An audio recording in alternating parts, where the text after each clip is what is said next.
We are living in a computer-programmed reality, and the only clue we have to it is when some variable is changed and some alteration in our reality occurs. We would have the overwhelming impression that we were reliving the present, déjà vu, perhaps in precisely the same way, hearing the same words, saying the same words. I submit that these impressions are valid and significant, and I will even say this: such an impression is a clue that at some past time point a variable was changed, reprogrammed as it were, and that because of this an alternative world branched off.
Good morning and welcome to the very first day of the month of September. It is the 9th month of the Gregorian year, which brings about some very interesting perspectives and energies numerologically.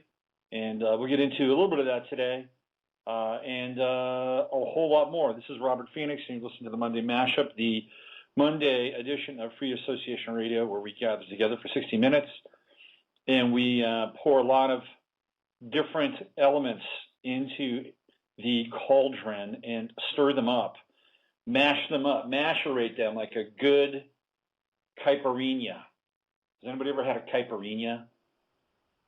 If you've never had a caipirinha, do yourself a favor. Before everything goes to hell and back, go get a caipirinha. In fact, go to a Brazilian steakhouse, a good one, pay for it, get a bunch of caipirinhas, and just allow people to come by, if you eat meat, to slice various cuts of meat right off the skewer, right onto your plate. It's a once-in-a-lifetime experience. You don't have to do the Brazilian steakhouse every week. It's a little over the top. But every now and then, it is the real deal.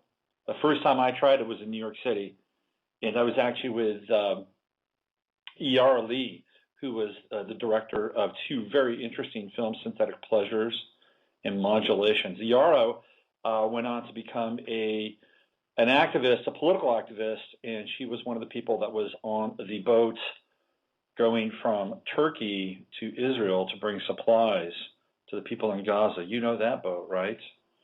The one that got all shot up, and there's all kinds of crazy international laws being broken.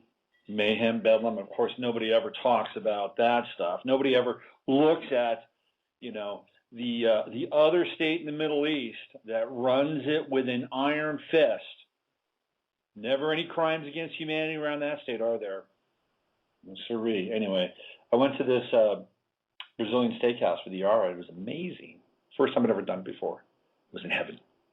Absolute heaven. I'm a carnivore. I make no bones about it. I'm a carnivore. So anytime anybody can come around with steaks, spits of meat, different varieties of meat, just slice them off as they're walking by, and I get to drink a caipirinha. Caipirinha, by the way, is a cane sugar drink, cane sugar rum. There are a couple different. There are two different types of rum. There's the molasses rum, which comes out of the Caribbean, and then there is the cane sugar rum, which comes from Brazil, and that's cachaça. Is that a full name? Cachaça. And you take lime. It's like a mojito without the mint. Lime, sugar, cachaça. Actually, it's a lime and the sugar. Macerate. Ice. And then you bring in your cachaça, and you have a caipirinha.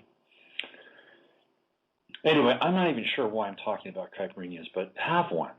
Do yourself a favor. They're quite good. So we're going to get into a lot of stuff today, and we're going to focus mainly on Syria because it's a pretty big deal. At least I think so. Some people think it's another distraction. Maybe it's all distraction. Maybe we just live in a culture of distraction, and some distractions are bigger and more important than others. You know, what isn't a distraction? Well, what isn't a distraction is probably your closest relationships with your friends and your family, your loved ones, and the relationship you have with your environment and the food. Those are not distractions. Those are very real. Everything else, well, it's up for debate. However, Syria is a serious distraction, at the very least, in a serious episode in our human history, because so much really seems to be at stake. We're going to get into that in just a moment. We're going to go, head first into Syria. I don't know if you guys have heard this, but apparently Art Bell is coming back to the airwaves. I find this really interesting, and for many reasons. Number one, he was gone for so long, and number two, he was quite good for what he did when he did it. I think Art brought an air of mystery and intrigue and edge, and to some extent solace, not always though, to people late at night. It was great radio for the most part. There were things about Art that I didn't dig. I felt like he tippy-toed around the geopolitical stuff, and probably for good reason, because he was on a major broadcast network. And then for a lot of different reasons, he had to go away. And some of you who have followed Art know what some of those reasons are. He had that strange thing with his son, who was abducted and then apparently got hit with the AIDS virus, and then his wife Ramona died, and then he moved to the Philippines, and he married another Filipino wife, and now he's back. And he's been hired by Syrious. His show is going to start at 1 a.m. Eastern Standard Time, which is pretty late. So if you're listening on the West Coast, you're going to hear Art Bell at 4 o'clock in the morning. If you're listening here in the Midwest, you're going to hear him at 2 a.m. That's going to be the live show. I'm sure they're going to podcast this stuff. But one of the things that I think that Art is going to find, and he's got legions of fans, and people can't wait for him to get back on the air. But the game has changed. When he was doing his radio at night, he was pretty much the only game in town. And since he's been gone, there are literally hundreds and thousands of podcasts that are into the material that he is into and more, okay? So if Art Bell has any desire to become relevant again, he's going to have to reinvent himself. Because there are people that are out there that are doing things that Art can't do. And the reason why he can't do them is because he has his hands in handcuffs. He's got a big deal with Syrious, and let's see how far they're willing to let him go. Now, he says that the callers aren't going to be screened. That's great. But he's the filter. He's the screener. And one of the things that Art never did is he never got into 9/11. And if you brought up 9/11, you were dumped from his show. He also eventually wound up turning on David Icke.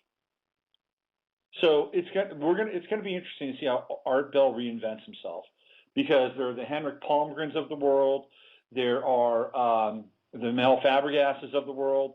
There's a bunch of people out there that are doing what Art's been doing, and they're taking risks in ways that Art can't and never dreamed of doing. So let's see what he does. I'm interested. I'm curious. It's a tough time zone, and Syrious is a pay service. So you'll have to pay for Art Bell, which is not a bad deal for Art, I guess. It's a way for him to get back in. And there's already a bit of a feud simmering with him and George, although probably not on George's side. But Art has come out and said that, he thinks that George has, let the show go to hell in a handbasket, that he's a nice guy, nothing against George. But he's, calling George out. And George has his critics, for sure. And it's going to be fascinating. Now, Art is, I'm not sure, I think it's going to be every night. So he will be competing head-to-head with George. Now, George has just signed a new 7-year deal. So George is going to be either on the air for the next 7 years, or if he leaves, he will only leave if he probably is terminated. And if he's terminated, he'll probably collect all of that money for the next 7 years, or however long remains on his contract. If he leaves of his own volition, obviously the contract is voided and he no longer gets any money. But George is he's in the pocket for 7 years now, late at night. So it'll be interesting to see what happens with Art. If he's gonna, if he's going to succeed, he's going to have to take some risks, and he's going to have to be a little more political. Now, when I first heard Art Bell, he was a late night guy, and he was kind of like, how would I describe him? Probably a little more polished and slightly edgy version of Rush Limbaugh. The first time I heard Art was in 1992. It was just flipping into 1992, and I was driving from Portland to San Francisco. It was late at night. I was listening to him, and I'm like, who is this guy? And he was really talking more about conservative politics. That was the bulk of his show. It was all about conservative politics, and Art at that time was taking a conservative stance. And then on Sunday nights, he had this show called Dreamland. And the first time I heard it, it was pretty great. And that's when he had on Preston Nichols and all those Montauk cats. And I thought, hey, this is really cool. And eventually Dreamland became so popular that it became the bulk of his show. So Art didn't really start off this way. He was more a kind of dyed-in-the-wool, overnight conservative talk show host.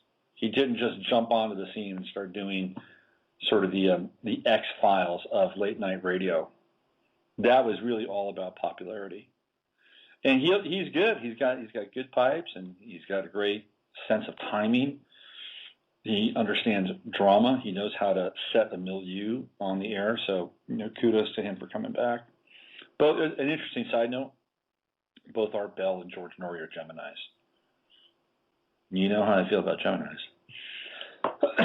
All right, so let's go into the. I have nothing against Geminis, by the way. I think Geminis are great. In fact, I've had a lot of relationships with Geminis.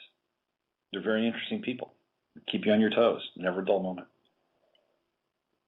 My 7th house, my descendant is Gemini. I can't live without him. Okay, so let's get into this Syria business. Okay, everybody should be pretty much up to speed now. This has all been in the last 10 days. But if you're not, let's kind of get there, okay? There has been an ongoing battle taking place in Syria for roughly the last 18 months to 2 years, when it was decided that the Assad regime would be overthrown. Now, first, every time there is a coup, or every time there is a country or government whose system is about to be overthrown, you have to set the stage. And that stage is crimes against humanity. Now, look, I'm not painting Assad to be an angel or a saint. He is the son of an incredibly vicious president who ruled Syria for a number of years, okay? His dad was an American ally during the various wars with Iraq and Iran, okay? So let's go back in time, shall we? At one point, Iran was an ally. It was an ally. And in fact, it was an ally when we were, quote unquote, fighting against the Russians in Afghanistan. So Iran was our ally, right, for a while. Then it wasn't our ally. Iraq was our ally. Then it wasn't our ally. And so but Assad and Syria have pretty much stayed with the U.S. throughout most of these script flips that have been going on. You know, Iraq was our ally for a while against Iran. Once Iran had the Ayatollah, then Iraq became our ally. You see where all this goes? Then Iraq wasn't our ally. But Syria was our ally throughout most of this. Keep that in mind.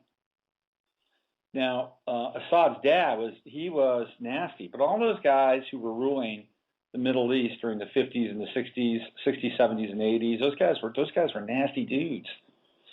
You know, because if you are running a country and you've got the United States, you've got Israel, you've got Great Britain or the Chinese or Russians or whoever it is that wants to get into your country and start insurrections or arm rebels or, you know, foment revolutions, what do? You put them down, and you put them down hard, okay? Hard. Why? Because you don't want any other people getting the idea that it's a cool thing to start a little revolution on the side. Now, that is the downside of a plutocracy, that you have to rule with an iron fist. The upside of the plutocracy is you get to keep things intact, theoretically, politically, and not have a lot of outside influence. And this is what people like Assad and Assad won, or Muammar Gaddafi, and to a large extent, God, I always forget his name now. He's just gone. The guy from Iraq. God, I can't remember his name anymore. Saddam Hussein. Thank you. These guys ruled with an iron fist. Why? Because they didn't want anybody else's weeds cropping up in their territory. I'm not condoning it, but I understand. I understand the philosophy, and I understand the strategy behind putting things out and putting things out hard so nobody else does it. This is the way, it's just the law of the jungle. And unless you have some kind of truly representative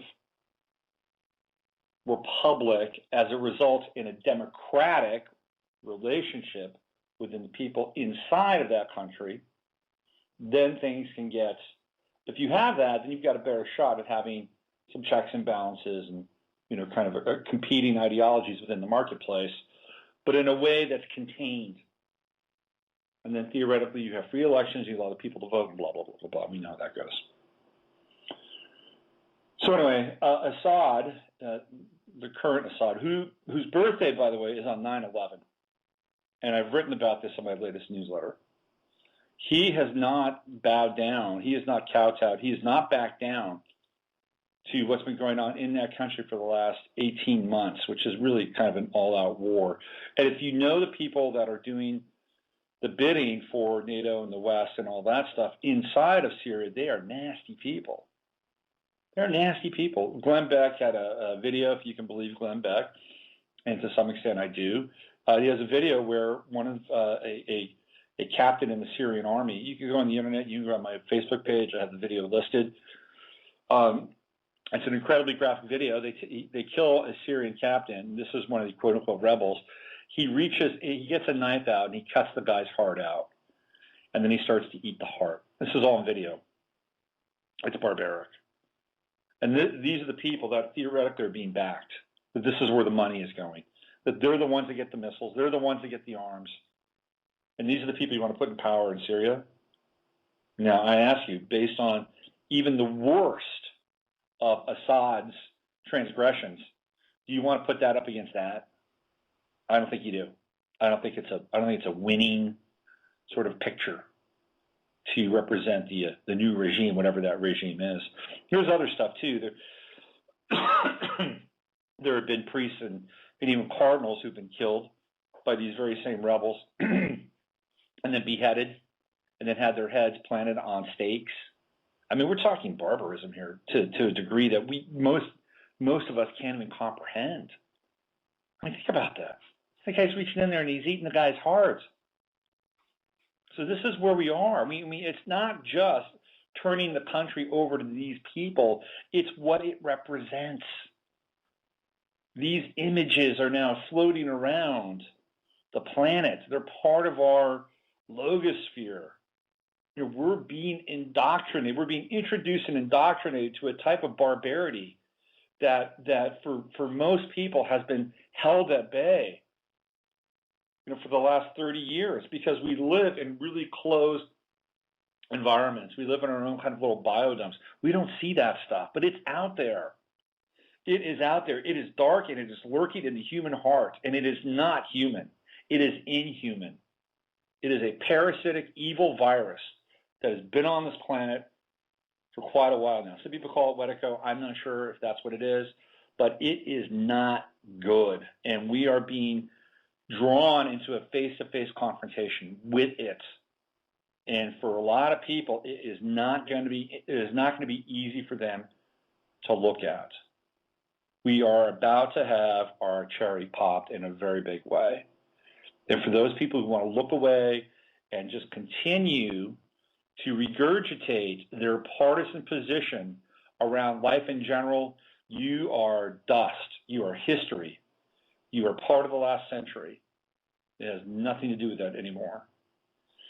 So one of the things that's come up around Syria, obviously, and the catalyst for all this is the sarin gas attacks. It always happens that way, doesn't it? It's like a page right out of the Iraqi playbook.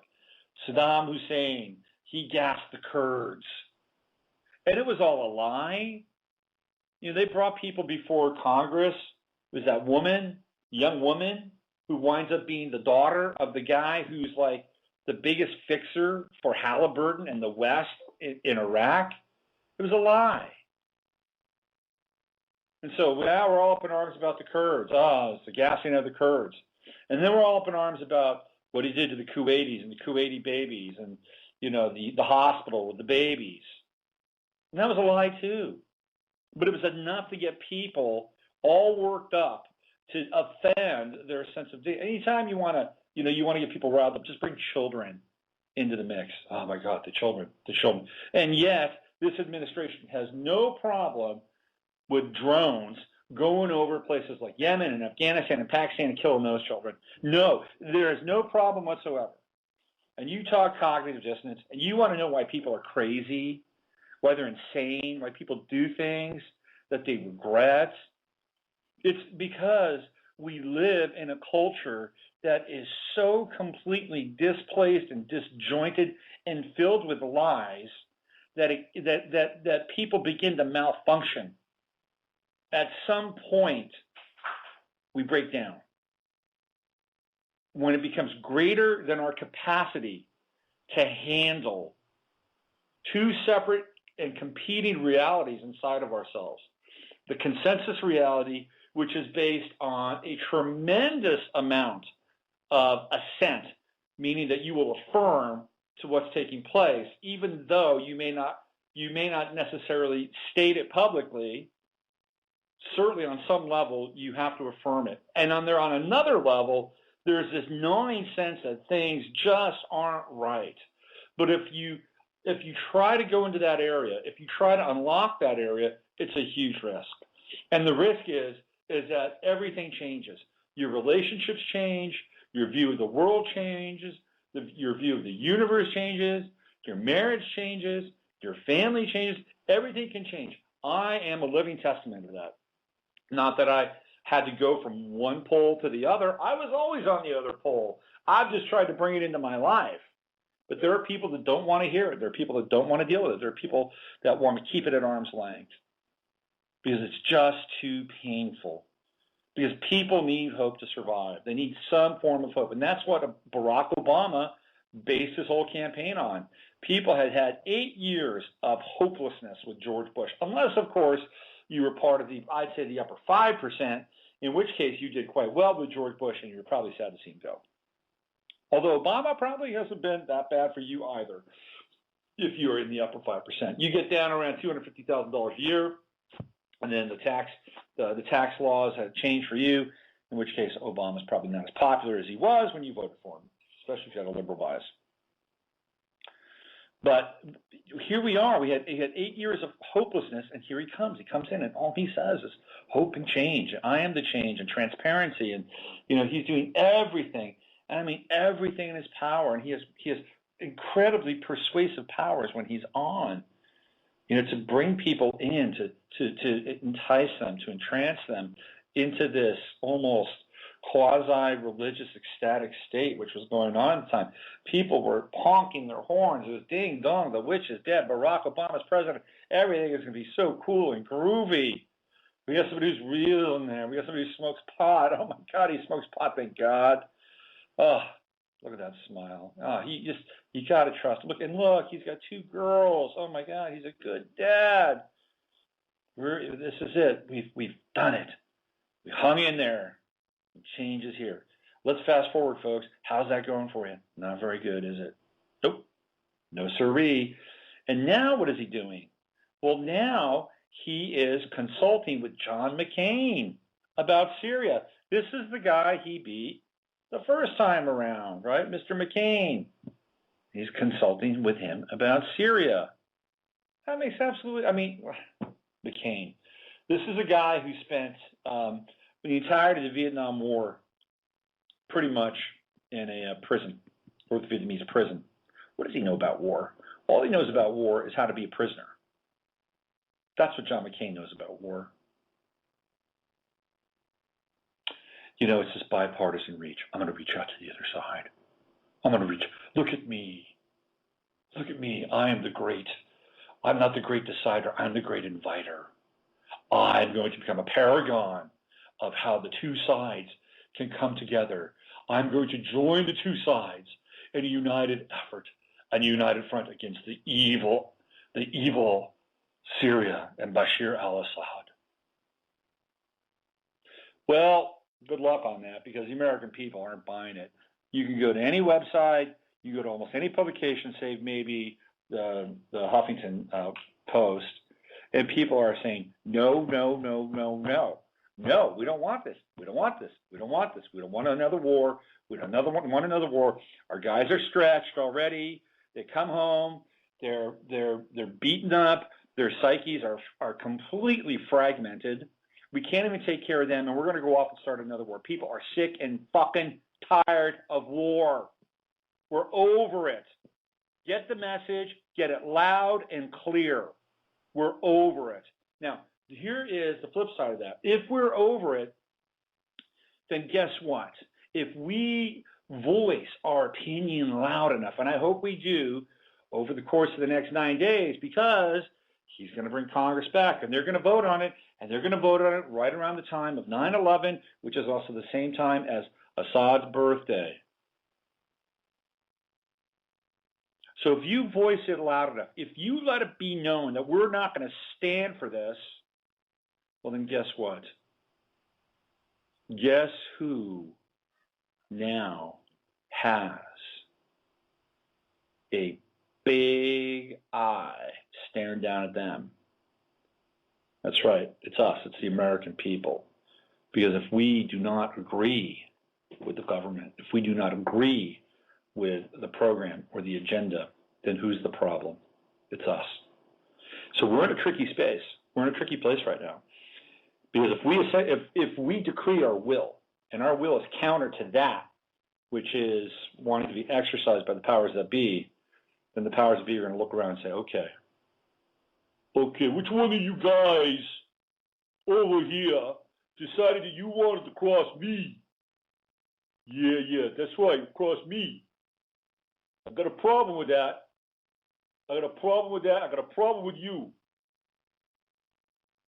You and I are going to have a little conversation over here. You understand what I'm talking? You understand what I'm talking about?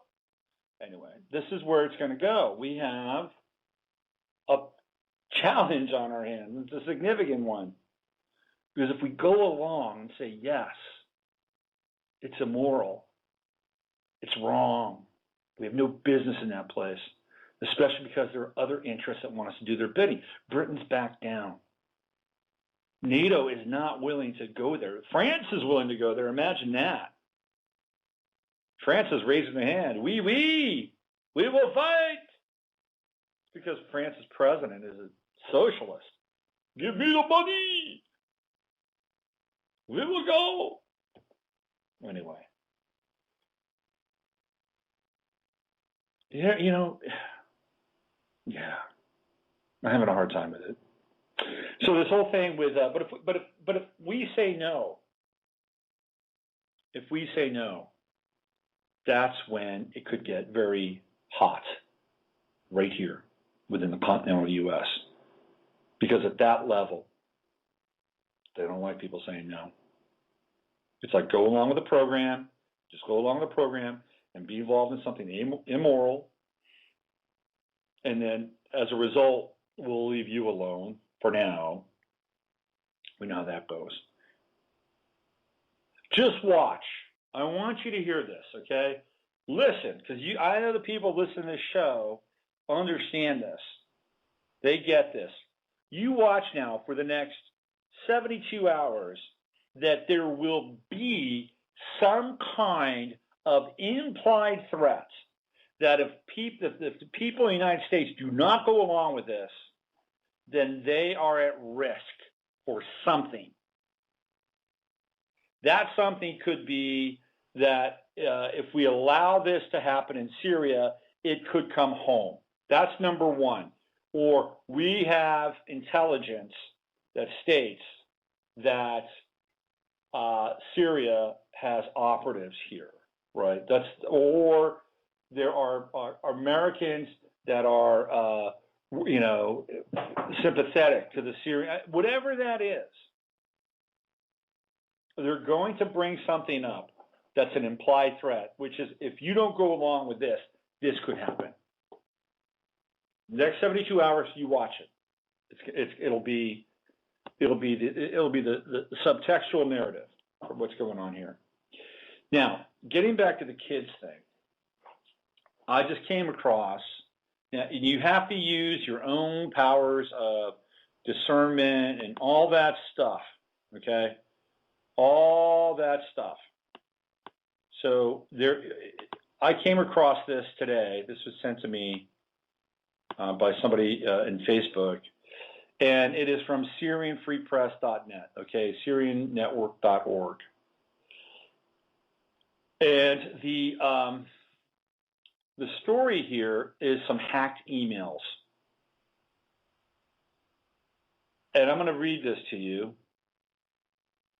It says here, hacked email of U.S. intelligence colonel shows Pentagon's involvement in chemical attack in Syria. The situation in Syria is still in the focus of world media. Experts predict another U.S. aggression for human rights. Washington regularly declares its readiness to attack Syria, the official version to punish al-Assad and Syrian army for the use of chemical weapons against the civilian population. Meanwhile, the media has spread new proofs of the U.S. intelligence involvement to chemical attack near Damascus. Hacker got access. This is, again, somebody from Syria writing this. The English isn't great. Hacker got access to U.S. intelligence correspondence and published U.S. Army Colonel Anthony J. McDonald's email. McDonald is General Staff Director, Operations and Plans, Office of the Deputy Chief of Staff for Intelligence, the Army Staff. It's about chemical attack in Syria. In the message, August 22, Eugene first congratulates Colonel on successful operation and refers him to Washington Post publication about chemical attack in Syria. From Anthony's wife dialogue with her friend, it's clear the video with the children killed in the chemical attack near Damascus was staged by U.S. intelligence. I'm going to read you the salient points here. This is from A.J. McDonald to first. So this is, he says, this is a reply. Let's see. As you see, I'm far from this now, this being the event where the kids were gassed. But I know I guys did their best. I enjoyed catching up with you. Hope to see you again soon. By the way, saw your latest success, Mike. Congratulations. Good job. Okay, so we go to that one. Then we go to the next email. This is where it gets interesting. It says here, good morning, Jennifer. This is again from Mary Shapiro to Jennifer McDonald. Good morning, Jennifer. I guess you returned from MA. I hope everything went, whatever that is. I picked the kids up at the train station today at 12 p.m. They probably don't want to come home. It looks like they've had a lot of fun in New York City, blah, blah, blah. You see, I'm still thinking about those kids. Thanks God they're alive. I hope they got a kind of present or some cash. So this is coming from a friend, Mary Shapiro, and Jennifer McDonald is responding, and this is what she says. Hi, Mary. I saw it either and got afraid very much. But Tony, Anthony, her husband, comforted me. He said the kids weren't hurt. It was done for the cameras. So you don't worry, my dear. Interesting. It's done for the cameras. Let's go one more. Let's go one more deep. This email, this is from, again, from Mary Shapiro to Jennifer.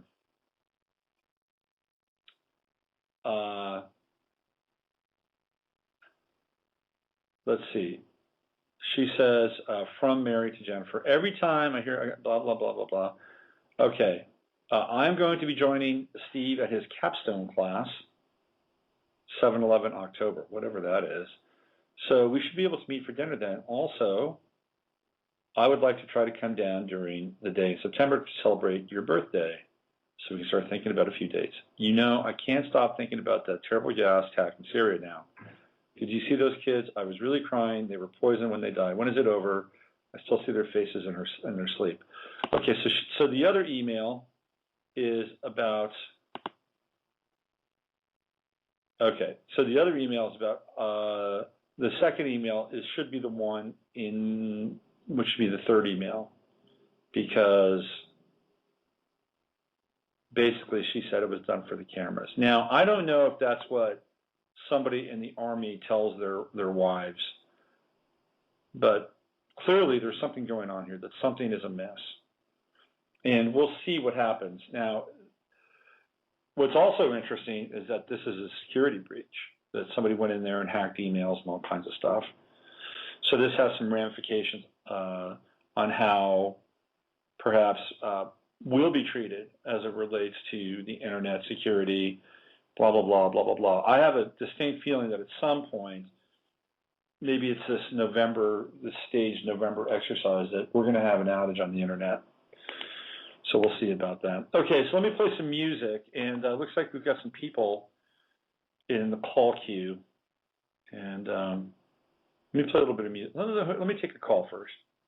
Let's go to this line and see if they're on here. I want to talk about something.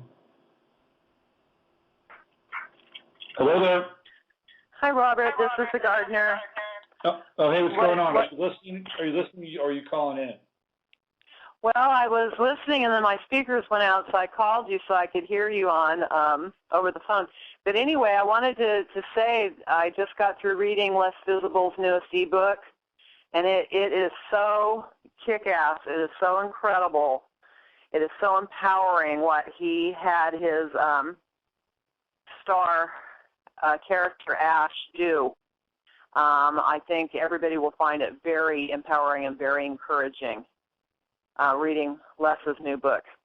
Okay, so just to let people know, Les Visible is a prolific blogger. I've had him on my show a couple times. We swapped some links. There's a lot of crossover between Les's world and my world. A lot of people found me through Les or just Viz, and well, that's good to know. It's good to know he's healthy, and he's put out something that can be quite helpful for people. And you can go to Smoking Mirrors or what is it, Zen Origami or whatever it is. Right, yeah, I can always remember smoking-mirrors.com, and he's got a PayPal. It was $10 Euro, or I converted it to $15 American to get his ebook. But okay. It was all pertinent to everything going on and has been going on, and it was quite a divine, supernatural being that came in and kicked ass and chewed gum at the same time. It was really, really empowering. Okay, I think Dog Poet is his other website. So, well, good. Right. I'm glad it's out there, and I hope that it can change some people's lives and bring people a sense of faith and positivity, and put a few cents in Viz's pocket as well. So it's all good. Well, yeah, and then spelling it out, the mass brainwashing and the mass control these people have, these psychopathic liars. Mm-hmm. And that's who is selectively taken out. And it's just really quite a thrilling little supernatural storyline. It was, I loved it. I did an all-nighter reading, and I couldn't wait to tell you. But yeah, I mean, this is some. I'm really scared, or I've been worried since Hagel got in as Secretary of Defense. He's been slobbering over a draft for at least the last 10 or 12 years. They want everybody to be forced into being complicit in these atrocious crimes against the entire planet. Yeah, it's not going to work. It's just not going to work. No, I don't believe. I believe it. I don't. I think there's a huge, quiet majority. Everyone's sick of this. Everyone's seen the effect it's had. That it's totally downed our entire creative lust for life, and this wholesale slaughter and murder and poisoning. And I just don't think people can be shamed into it anymore. They can't be shamed into it. They can't be bullied into it. Even maybe there are pockets of this country where the faux patriotism can be injected, and some people might go for it. But, look, all you got to do is go back to Pat Tillman and what happened after 9/11, and he quit, being a player in the NFL, and he decided he was going to go over to, at that time, was Afghanistan, and get involved. And Pat Tillman lost his life because he saw that things weren't really how they appeared. If anybody has any doubts about where this is all going, just look up Pat Tillman and see what happened with him. And it's not going to work. It's just people are tired. They missed their mark. If they wanted to do this, if they wanted compulsory service, if they wanted to have kind of an ongoing sort of brown shirt feeder to their war without end, they should have done it in right around 2004, 2005 at the latest, because that's when there was still kind of a high tide of public sentiment towards this stuff, but it's gone. That moment has passed, and people they're tired, they're angry. The money is drying up. I know people that are still hassling with their mortgages, people that are underemployed. I mean, these are also factors that are adding to the burden of people's lives. So many of the factions have been revealed for the psychopathic liars, thieves and killers that they are. It's true, and most people are willing to kind of, look past that as long as their lives are working. But when their lives stop working, then they have to pay attention. Mm-hmm. Right. And they've already made a lot of people complicit in this country with just the millions of families who've been made homeless by fraudulent foreclosure. And absolutely, the biggest thing with that is by having your house, the cute term of being trashed out, it totally steals all of your family's heritage, memories, memorabilia, things that made you, proof that you were alive, that you had this, like junking all the old cars, junkers for cash.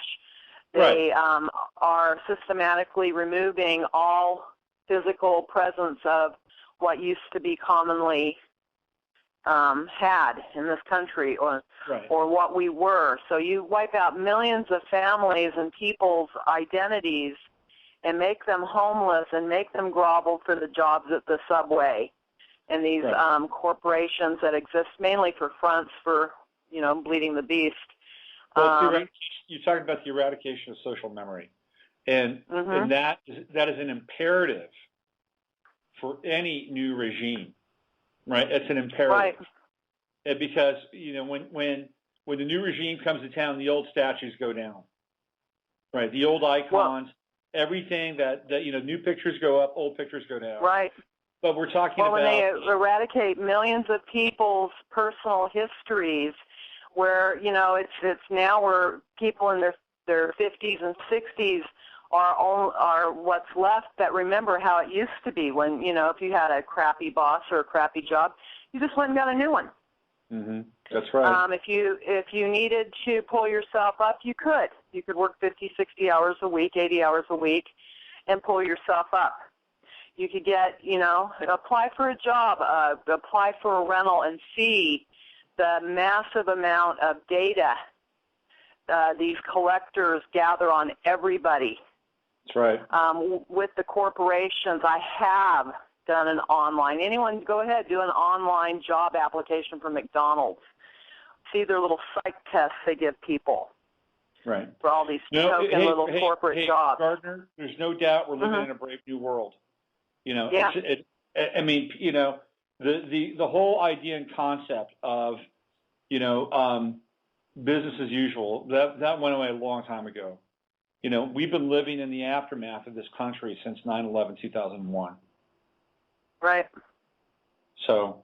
No, well, and it's like our kids, they don't know anything different.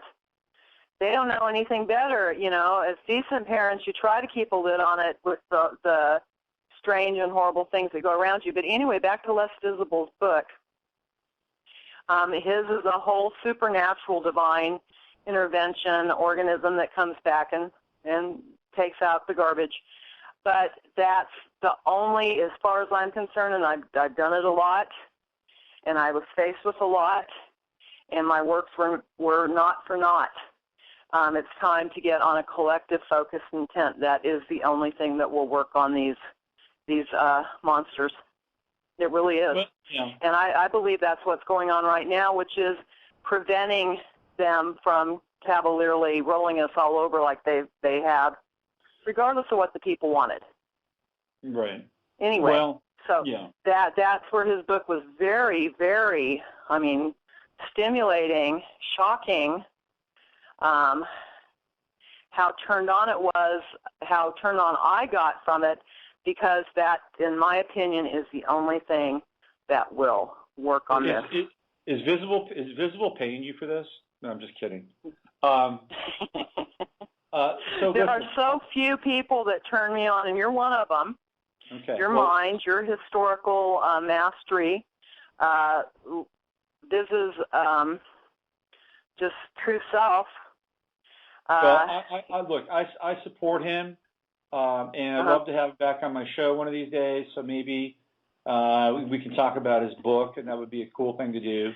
And well, it fits for this time, right? Yeah, it's right for this time, right now, with what their next plot, which I think they have missed their step.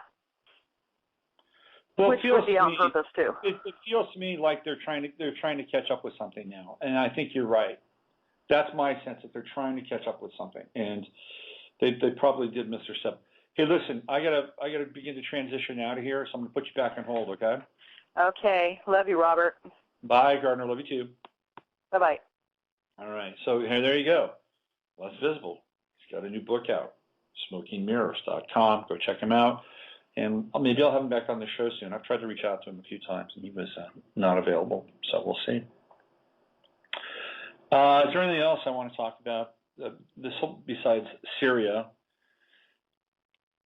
And maybe the fact that John Kerry is a clone. Have you seen John Kerry lately, by the way? That is not the same guy that I saw impersonate a presidential candidate in 2004. What a sham that election was. What a sham. Can you believe that? I can't believe how the progressives just laid down, the liberals just laid down and took it. It was complete and total voter fraud. Kerry, Skull and Bones member, was chosen just so he could roll with the punches and not make a big deal after he lost the damn election. And now this is his reward. He gets to have a clone, while the real John Kerry is probably hanging out underneath the Denver airport, doing all kinds of crazy fun stuff. Maybe he's playing naked air hockey or something like that. So anyway, we've got John Kerry, Mr. Clone, running around and trying to sell the wharf. And he's not convincing. I mean, please. Whether it's the real guy who is just completely desensitized and dead, or whether it is an actual clone who can't muster an ounce of passion, that guy has absolutely no conviction at all. There is no authenticity about what he's trying to sell the American people on. None. Just watch him. Just feel it. He's completely compromised. So we've got that going on. Keep your eye on that little piece of all this, around all this. Then, of course, there are the Brits who just decided that, hey, we don't want any part of it. No part of it whatsoever. None. Done. We're out of here. America, go fight your battles on your own. Most people are probably unaware that Damascus sits at the 33rd degree parallel, by the way. The 33rd degree parallel, of course, is a famous parallel, runs all the way around the planet. It is considered by some to be the most evil degree on the planet. Lots of stuff, interesting stuff happens around the 33rd degree, i.e. the assassination of John F. Kennedy, which I think was at the 32nd degree in Dallas, the bombing at Oklahoma City, all the crazy stuff that happens in Los Angeles, like the O.J. Simpson charade, all kinds of very interesting events happen at the 33rd degree parallel. And now we have Damascus sitting right there at the 33rd degree, right in alignment with all those other places that I've talked about. So theoretically, from a hyper-magical perspective, the 33rd degree has some resonance there, doesn't it? I think it does. I can't really think of anything else about Syria, only that we're going to be given some very interesting theater over the next 8 days. A lot of hand-wringing, a lot of cajoling, some bullying. So get your popcorn, sit back, and watch what comes up. I'm going to have one more prediction around this. I'm going to predict that somebody is going to make a major faux pas, that somebody is going to say something that is going to be so egregious that even the mainstream press will have to, at some level, report on it. And then there will be a lot of either backtracking or reframing of what will be said. And the only thing I'm basing that on is that we are now in the Virgo cycle. And Virgo, of all signs, there are a couple aspects about Virgo to remember. One is details. Virgo is all about details. And when you prop up a lie for a long period of time, what happens is that every time the lie is transmitted, or every time the lie must be connected to some layer of justification, some salient details can be left out. And when we're in a month where the energy is all about details, that will be a big deal. That's number one. Number two, of all the signs out there, Virgo has the most inherent purity. And I'm not saying this because I'm a Virgo, but I've run across a lot of Virgos who are really straightforward people. So there's an inherent purity associated with Virgo. And if we are in a period or a cycle where that purity is going to be tainted or compromised on some level, then it will come up. It will come up. So in order to counteract this, there has to be something along the lines of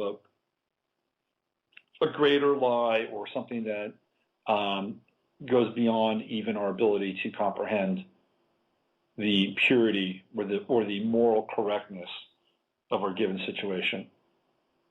So it's going over the top. So that should be worth looking at as well.